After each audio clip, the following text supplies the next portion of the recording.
L'intelligence artificielle pose-t-elle des problèmes d'éthique et de morale?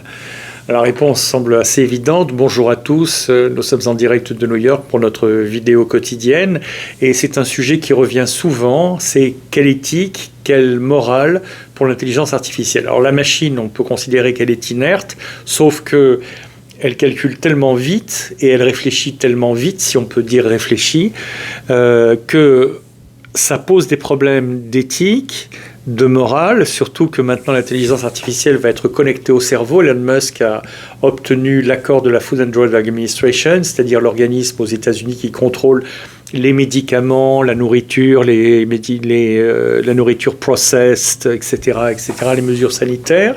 Donc il a obtenu cette possibilité d'implanter des puces dans le cerveau d'humains qui le veuillent bien pour se connecter directement à l'intelligence artificielle et à d'autres machines, simplement par la pensée, sans passer par le langage et sans parler par taper un texte ou d'autres modes de saisie. Donc on est sur quelque chose qui est très très important, qui se développe à toute vitesse et qui bouleverse complètement notre quotidien. Et donc, sans mesure éthique, ne parlons même pas des conséquences économiques terribles qui peuvent en résulter, mais simplement du problème éthique, parce qu'on applique l'intelligence artificielle aujourd'hui à la guerre, au choix des médicaments, à la gestion des hôpitaux, à la rentabilité de tel traitement médical par rapport à tel autre, et à la limite, est-ce qu'il ne vaut pas mieux laisser mourir le patient, comme ça on se portera tous bien mieux, puisqu'il n'y aura pas de déficit à l'hôpital, etc. On est sur un domaine qui demande des garde-fous, de la réflexion, et qui implique vraiment un investissement fort en éthique, comme il y a eu il y a 30, 40, 50 ans, on s'est aperçu en médecine que ça avançait vite et qu'il fallait désormais avoir des comités d'éthique pour dire ce qu'il est possible de faire, de ne pas faire avec les embryons humains et tout autre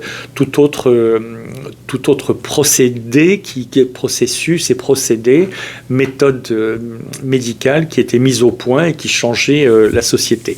Donc il va falloir faire la même chose avec l'intelligence artificielle, et puis il y a qu'à faut que, il faut vraiment le faire, parce que si on ne le fait pas, on va se retrouver avec des catastrophes, des révoltes, et puis c'est plus une humanité, c'est une meute de chiens. Donc moi j'aime bien les chiens, donc c'est pas grave, mais pour vous avez compris, pour le propos en question, c'est pas ce qu'on cherche. Une étude de Pricewaterhouse, qui est le géant de l'audit et de l'expertise comptable et de la prévision, un des géants, une des plus grandes sociétés américaines et internationales, indique que 69% des chefs d'entreprise estiment que l'intelligence artificielle pourrait compromettre la confiance des consommateurs en raison des problèmes de confidentialité des données. Donc là, vous avez un problème éthique qui est la confidentialité des données. Je donne un maximum d'informations à la machine, comme ça elle peut me donner un service le plus grand possible, ou je lui donne rien, mais elle se les procure autrement parce qu'elle va chercher à la banque toutes mes données, à l'hôpital toutes mes données, chez mon employeur toutes mes données, et sans me dire, elle le fait ce qu'elle veut, elle le fait déjà d'ailleurs comme ça. Donc ça pose un problème éthique.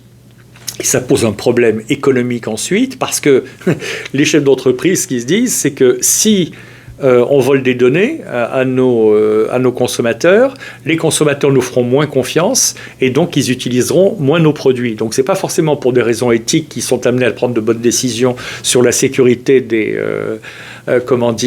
données et de l'intelligence artificielle, mais on le prendra quand même s'ils font du bien, même sans le savoir, comme M. Jourdain faisait les rimes sans le savoir.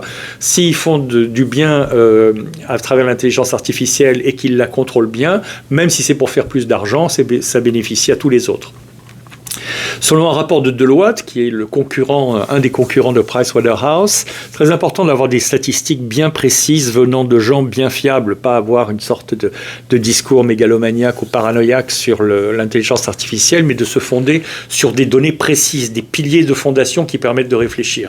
Selon un rapport de Deloitte, 40% des dirigeants d'entreprises interrogés sont préoccupés par l'impact éthique de l'intelligence artificielle et son potentiel à prendre des décisions discriminatoires et biaisées. Là aussi, on retrouve quelque chose qui est un peu ambigu chez les chefs d'entreprise. Pourquoi ?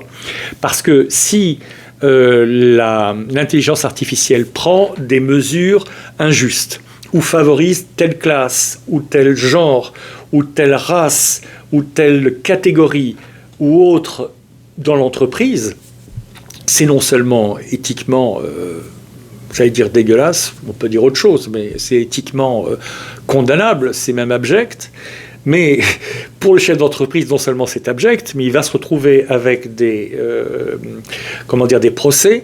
Et aux États-Unis, c'est ce qu'ils font, quoi. Je veux dire, c'est l'industrie la plus profitable aux États-Unis, c'est l'industrie des avocats, avec la médecine aussi, mais l'industrie des avocats, faire des procès. Donc, si l'intelligence artificielle n'est pas contrôlée, elle va faire des discriminations, du biais, et à partir de ce moment-là, elle va créer des conditions qui vont susciter que les employés vont assigner devant les tribunaux leurs entreprises, donc leur coûter de l'argent, dommages et intérêts, etc. Alors, toutes les, cette histoire de protection des données, avec, si on ajoute l'intelligence artificielle avec la reconnaissance faciale, les caméras dans dans les rues, partout. Aujourd'hui, on sait qu'on est vu plusieurs milliers de fois par les caméras et qu'on peut vous retrouver n'importe où et qu'on peut donc voir si vous êtes au bureau ou pas, si vous rentrez chez vous ou si vous allez voir si vous avez une relation extra-conjugale, si vous conduisez bien ou si vous appuyez de 5 ou 10, 15, 20 km, etc.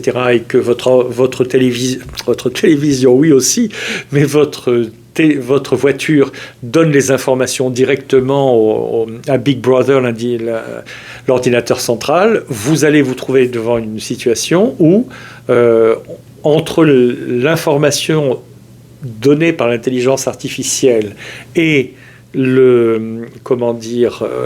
son effet dangereux, excessif, paralysant et qui vraiment une entrée illégitime dans les vies des gens, si c'est pas contrôlé, on arrive devant des catastrophes éthiques. Et donc c'est là qu'il faut vraiment hésiter. Voilà. Si vous avez aimé cette vidéo, hésitez et faire de l'éthique et de se pencher très précisément là-dessus. Si vous avez aimé notre vidéo, n'hésitez pas à vous abonner et puis à taper sur la cloche, comme ça vous serez au courant de toutes les nouvelles vidéos. À demain pour notre prochaine vidéo.